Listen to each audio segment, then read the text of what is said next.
Match, দুটো বিশ্ব সেরা দল, একটা ফাইনাল। হার জিতের এই খেলায় একজন ফুটবলার নিজের জীবন বাজি রেখে দলকে জেতাতে চেয়েছিলেন। পুরো বিপক্ষ দল তাকে ঠেকাতে হিমশিম খাচ্ছিল, তারপরেও তাকে ঠেকাতে না পেরে একের পর এক আঘাত, ফাউল, এমনকি হাত দিয়ে আটকে রাখতেও বাধ্য হয়েছিল। তারপরেও তাকে কোনোভাবে আটকানো যাচ্ছিল না। এ ম্যাচে যেন প্রতিপক্ষদের জন্য ত্রাস হয়েছিলেন ব্রাজিলের সুপারস্টার নেইমার জুনিয়র। প্রতিপক্ষের গোলকিপারের মুখ থেকে ভেসে আসছিল, ওকে আটকাও, ও একাই আমাদের স্বপ্ন তছনছ করে দিবে, শুধু ওকে আটকাও, আমরা ম্যাচ জিতবো। 2021 কোপা আমেরিকার ফাইনালে মারাকানার ট্র্যাজেডিতে নেইমার ছিল অপ্রতিরোধ্য। স্মৃতির পালে হাওয়া দিয়ে চলুন দেখি এ ম্যাচে নেইমার প্রতিপক্ষদের জন্য কতটা দুর্বিষহ ছিল। এক অসাধারণ স্কিল দিয়ে ম্যাচটা শুরু করেন নেইমার। লো সেলসোর মাথার উপর দিয়ে এক অসাধারণ ড্রাবলে বল নিয়ে নেইমার বিপক্ষ দলকে বুঝিয়ে দিলেন যে এই ম্যাচটি হবে নেইমারময়। এই মোমেন্টটা লক্ষ্য করুন, মাঝ মাঠে বল, ক্যাসিমিরো নেইমারকে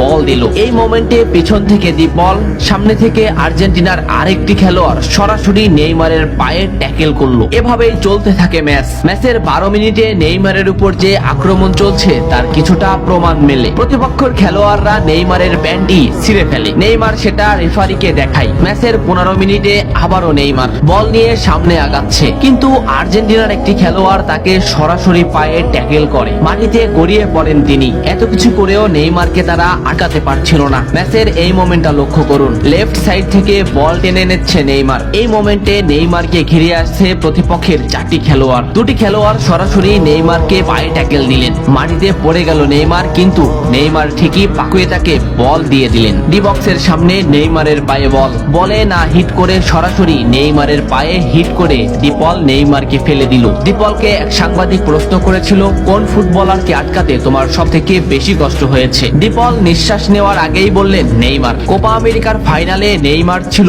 অপ্রতিরোধ্য, তাকে আমরা কোনোভাবেই আটকাতে পারছিলাম না। আমাদের ফুটবলাররা তাকে আটকাতে ফাউল করছিল, কিন্তু তারপরেও সে যেন আরো বেশি জ্বলে উঠছিল। আমরা শুধু নেইমারকেই আটকাতে চাচ্ছিলাম, তবে আমরা বারবার ব্যর্থ হচ্ছিলাম। সত্যি নেইমার হলো আমার দেখা সবথেকে কঠিন প্রতিপক্ষ, যাকে আটকাতে আমরা হিমশিম খাচ্ছিলাম। ম্যাচের এই মোমেন্টটা দেখলে স্পষ্টই বুঝতে পারবেন নেইমারকে আটকাতে তারা কোন পদ্ধতি বেছে নিয়েছিল। মাঝ মাঠ থেকে দুটো ফুটবলারকে ড্রিবলিং করে নেইমার বল সামনে আগালেন। এই মোমেন্টে নেইমারের পাশে দুটি ফুটবলার, নেইমার তাদের ড্রিবলিং করে আবারও সামনে আগালেন, কিন্তু এই সাইড থেকে একটি ফুটবলার সরাসরি হাঁটু বাজ করে নেইমারের পায়ে আঘাত করলো। নেইমার মাটিতে লুটিয়ে পড়লো। ম্যাচের এই মোমেন্টটা লক্ষ্য করুন, কেন ডিপলরা সেদিন নেইমারকে আটকাতে পারছিল না তারই একটা উদাহরণ। লেফট সাইডে নেইমারের পায়ে বল, সামনে প্রতিপক্ষের একটি ফুটবলার, নেইমার ড্রিবলিং করে তাকে বল মোমেন্ট থেকে আউট করে দিলেন। এই মোমেন্টটা লক্ষ্য করুন, এখানে প্রতিপক্ষের 3টি খেলোয়াড়। এখান থেকে নেইমার এমন একটা শট নিলেন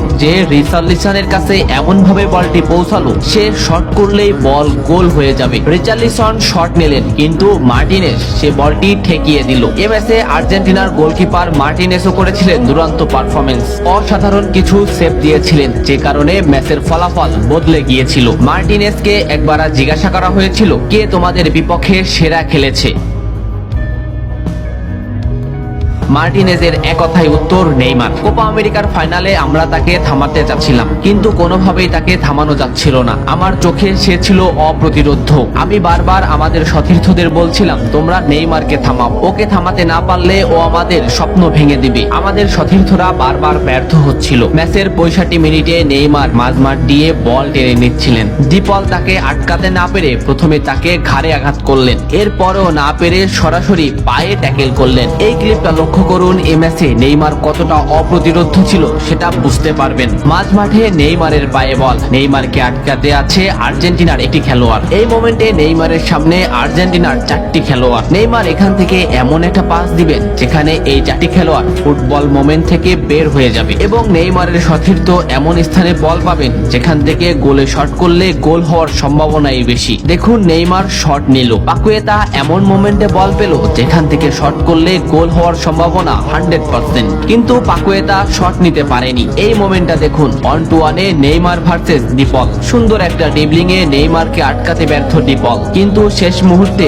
ফাউল করেই নেইমারকে আটকাতে হলো। এভাবেই ব্রাজিল আর্জেন্টিনার কোপা আমেরিকার ফাইনালে নেইমারকে আটকাতে আর্জেন্টিনা ফাউলই বেছে নিয়েছিলেন। তাছাড়া নেইমারকে আটকানো সম্ভব ছিল না। ম্যাচ শেষে সে কথা স্বীকারও করেছিলেন ডিপল। স্কলনিকে একবার প্রশ্ন করা হয়েছিল, আপনাকে যদি সুযোগ দেওয়া হয় একটি ফুটবলারকে আপনার দলে নিতে, আপনি কোন ফুটবলারকে নিবেন? স্কলনি একটু হাসলেন, ভাবলেন এবং বললেন, নেইমার। আমার যদি সুযোগ হতো আমি নেইমারকে আমার দলে নিতাম। এত ফাউল করেও নেইমারকে আটকানো যাচ্ছিল না। কিছুক্ষণ পর পর আর্জেন্টিনার ডিফেন্স লাইন ভেঙে চুরমার করে দিচ্ছিল নেইমার, কিন্তু শেষ পর্যন্তই 1-0-তে ম্যাচ হারতে হয় ব্রাজিলের। ম্যাচ শেষে নিজেকে ধরে রাখতে পারেনি ব্রাজিলিয়ান এই সুপারস্টার, অঝরে করেছিলেন কান্না। বন্ধু মেসিকে বুকে নিয়ে এমন অঝর কান্না হৃদয় ছুঁয়ে গিয়েছিল ফুটবল প্রেমীদের। ফুটবল এমনই, এ খেলায় হার জিত আছে। কান্না হাসির এই খেলায় এক দল হয় সমদিত, অন্য দল হয় দুর্বাজিত। তবে এটা ম্যাচ জেতার যে আকুল আগ্রহ, তা হয়তো